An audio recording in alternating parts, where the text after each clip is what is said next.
isuduwaha wasaaradda kalluumaysiga iyo kheyraadka badaha Soomaaliland ee gobolka Saaxil Maxamed Saciid Xirsi ayaa maanta waraysi khaas ah oo siiyay TV-ga madaxa bannaan ee Bulsha TV ayaa ka waramay waxyaabihii uu qabsoomay muddadii uu wasaaradda joogay iyo waxyaabaha uu qorshaysan ay sanadka cusub ka hirgelin doonaan qaybaha kala duwan ee wasaaradda. waxaan aad hadafkaygu wasaaradda kalluumaysigu yahay in ay bulshadu ama aan ka wacyigelinaa xagga inay maadaama aynu badaha loo tegay taariikh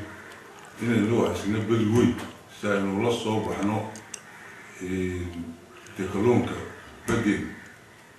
wacyigelin baan ka sameynay jaamacadahana dadka dhalinyarta iskuullada dugsiyada sare kasoo baxo waxaan ku boorinahay inay galaan jaamacadda dadka si ay waxbadooda ula soo baxaan inkastoo caqabadaha ay haystaan imika ay tahay xagga iyadoo xagga shabaabka iyo xagga iyo qalabkan yare hookiska iyo waxaa lagu soo qabtaan dalka hore loo keeno xagga shabaabka haddana sanadkan waxaan ku tirin jirnaa in ama hay-adaha caalamiga ama kuwa soo socda ama anaga wasaarad ahaan hadafkeega ku jirta ee kalluumaysatadaasi wixii loo qaban maray nagu soo mareen ama wasiirka kalluumaysigu ilaa xeebaha uu ku soo maray si uu xaaladda kalluumaysatada u ogaado xaaladda kalluumaysatada iyo waxay ku nool yihiin waxyaabo badan ayaa kalluumaysatadu hortaagan xagga caqabad ahaan markaad aragto waxaa hortaagan xagga caqabad ahaan markaad aragto xagga shabaagta xagga wax soo saarka oo isagoo raadimakanasa ayna aad ayyihiin oo aan ku dhiirigelino shirkadaha inay imika badda xoog u galaan iyadoo wacyigelin iyo sabilaara iyo faraha qaar kala bixin doona sanadka soo socda.